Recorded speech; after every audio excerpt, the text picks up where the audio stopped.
Hey, what's up, guys? My name's iirix. Today I'm here to talk about how I did last night playing standard with my Bant Collected Company deck. I do want to start by saying I got some crap at the store I play at because, oh, you're playing the deck that went and did real good in a tournament. And it's like, whatever. So if you play Green White Humans or Bant Company or whatever won the previous tournament, because I think there was another one in Toronto. I don't remember. But any pro tour, if you play the top decks, you're gonna hear about it. But I certainly did. Anyway, Bant Collected Company was the deck I played. Got some glare there. Sorry. It's the deck I played. It was actually really fun and really good. But I think we already knew it was gonna be really good and powerful. But I played it, and round one, seeing as how this was the first time I've actually taken this deck and played in a standard tournament with it, I wasn't too prepared, and I didn't know a lot of things I need to look out for, a lot of things I need to keep in mind. So what I do want to say is that before I go too far into it, if you're gonna play Tireless Tracker, I know it's a big habit of a lot of players to play their land and then play Tireless Tracker. Or a creature. Other way around. You want to play Tireless Tracker, then your land. I did that probably 3 or 4 times last night. Live and learn, right? But anyway, round one, I played against a mostly red-black deck. And at first, it was rather threatening because he played like 20 pieces of removal. There's a lot of burn, and my creatures are small because it's Collected Company. So I only have 4 creatures in my deck that are over converted mana cost 3, because Collected Company only takes those little ones. So we got Sylvan Advocate as a 2/3, Tireless Tracker as a 3/2, Bounding Krasis is a 3/3. If you want to take a look at my deck, I'm going to put a link down in the description. So I'll have that there if you want to actually see everything I played. I did add a Dragonlord Ojutai last minute, so I took out, I believe, a Bounding Krasis for it. I don't remember. Just keep in mind, there's a Dragonlord Ojutai in their main deck now. But, yeah, link in the description. Check that out. And I was really concerned after the first game because he played a lot of burn, and I barely got by. I think I was down to 4 life. Pretty low, actually. But he kept burning my creatures out of the way and then swinging with just his one creature. And it was either Sin Prodder, 3/2 Menace, or Goblin Dark Dwellers, 5/5 Menace? 4/4, 5/5. But the point is Menace. And he kept burning my creatures away, so I only had one creature I couldn't block. And so I was a little concerned after game one, even though I barely won. And after that, I continued to play. I boarded out a few things, but in the end, it didn't even matter because I didn't play what I boarded in. Where'd my sideboard go? There you are. I brought in 4 negates and 2 Ojutai's command because of all his burn, and that's for the negate. Ojutai's command was to gain life and counter his very few creature spells, and it worked out fine. It wasn't a big deal. I won the second game, no problem.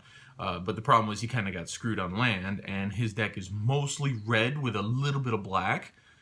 He got swamps, so you can't do your double red, spells with swamps. So the second game was just bad for him. So I won out of 2 on that one. Round 2, I played against a guy who actually had a really fun-looking deck. It was Esper Starfield. I'm going to build that deck. I'm going to post it to the channel as soon as I get the missing pieces. But Esper Starfield is not something I've heard or seen at all recently. And it looked really fun and interesting, and it was control, and I don't care much for control because it's not really fun for me to play it or against it. But, well, it's a little fun for me to play against it because it's like a puzzle, and I like to figure out puzzles.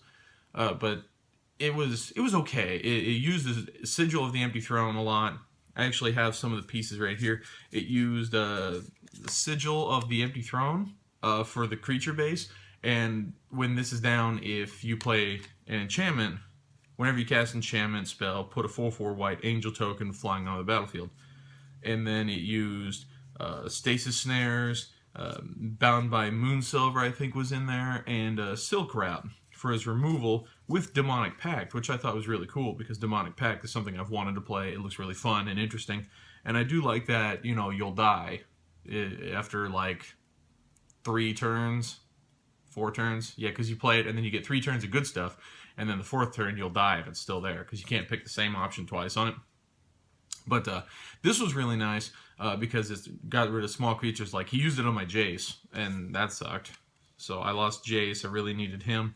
And then something else, Sinister Concoction was very nice in the deck too because it's single black for another enchantment and gets you that angel token. And you can use it, and it kind of sucks to lose a life. Kind of sucks to discard a card, but milling 1 card, not a huge deal. And in the end, you sacrifice this to destroy a target creature. Not bad. I like that because it's 1 black to get in play and 1 black with all those other things to destroy a creature. That's pretty cool. It's actually pretty cheap, you know.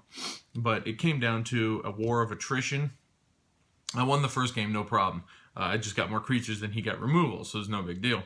By the way, the Declaration in Stone is very nice against it, which I got both of them. I only have 2 in the deck. I got both of them in game 1 because they're very nice. He made a couple angel tokens. Well, I removed 1 angel token, and it removes all of them with the same name. And then they get to investigate for every non-token creature.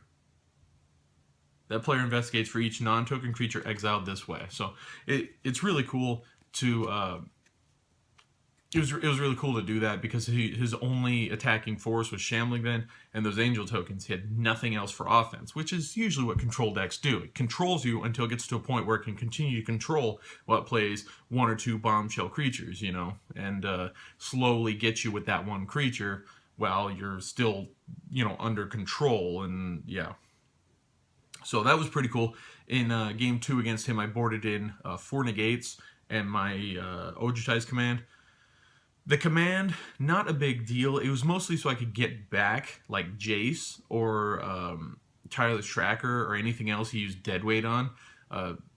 Not Tireless Tracker, but Sylvan Advocate. Because Ojutai's command only brings something back that costs 2 or less. So Jace or Sylvan Advocate, which the Advocate was very important for me because I used the Lumbering Falls, which is a 3/3 hexproof when activated, and with 6 lands and Shambling, Sylvan Advocate, it becomes a 5/5 hexproof. So that was really nice because he couldn't kill it. And then, you know, it's hexproof. Once it's done attacking, it turns back into a land. He still couldn't kill it. It didn't matter, hexproof or not. It was perfectly protected. And so he had to start throwing his Shambling Vents at me to block, and that's all he had. So he drew poorly, but it was pretty nice. It was good. Negate on his Sigil of the Empty Throne really messed him up because he didn't play 4 of them, even though it was kind of like a key piece of the deck. And so when I negated, he played 1, I negated it, he negated my negate, and then I negated his negate that was negating my negate to the Sigil of the Empty Throne. Follow that one, have fun. 3 negates were played. And so it was interesting, and he couldn't really do anything about it. So that was that, and he got a poor draw of just nothing but lands after that. So he had Shambling Vents to block, and that's about it because he kept drawing lands, including Shambling Vent. Round 3, I played against my friend who plays Bant Company, and I thought I was screwed because he knows the deck way better than I do. He's been playing it for like 6 months, but it wasn't a huge issue because game 1, I got a great draw. Game 2, he got a great draw, and then we're 1-1. In game 3, I got a great draw where I hit. My hand was 4 lands, a Reflector Mage, and 2 Collected Companies. That was my opening hand. So I played the 2 tap lands, I played the 2 basic lands, whatever creature he threw down. I think it was a Sylvan Advocate. Just Reflector Mage right back on turn 3. Turn 4, that's all he had. He had a bad draw. He was stuck on 3 lands on turn 4. My turn 4, Collected Company. Right at the end of his. My turn 5, swing with those. End of his turn, he gets his 4th land. I collect a company again. He's got nothing. You know, it was ugly, especially since our first game went about 40 minutes. But it's a Collected Company mirror match, a Bant Company mirror match. So, you know, we both knew it was going to be difficult. We both knew our weaknesses, and we both knew the strengths that we would have to deal with. But, you know, round four, I played against Jun Good Stuff, I guess we'll call it, because I talked to the guy and he said that he just kind of took the colors he liked and he just mashed a whole bunch of stuff in. So he had like Arlen Cord, Kalidas, Goblin Dark Dwellers, bunch of Burn, Thunderbreak region. It was like there was no theme other than Jund and stuff that was or is good at one point in time. But we split because he wanted to take off. So he was really tired. We played one game for fun and he just destroyed me. So it's a good thing that we agreed on a split. Otherwise, yeah, I would have gone 3-1. But 301 is slightly better. I have no problem taking that, you know, because it's technically first place, sort of, I think, the way they do it at this shop. So my prize was very nice, and then I got the promo since it was Friday night. So pretty happy about that. Even if the promo's kind of crappy, it's not great art, but you know, it's a promo, so I was happy to have it. But yeah, so 301 was how I did, and I really only lost. We just split. We didn't even play. We didn't even record our fourth round. So I really only lost one game. Played 7 of the tournament, and then the last one was just a fun game, just because I'm learning the deck. I just wanted to see his deck and how it ran, because he's just playing Jund Good Stuff.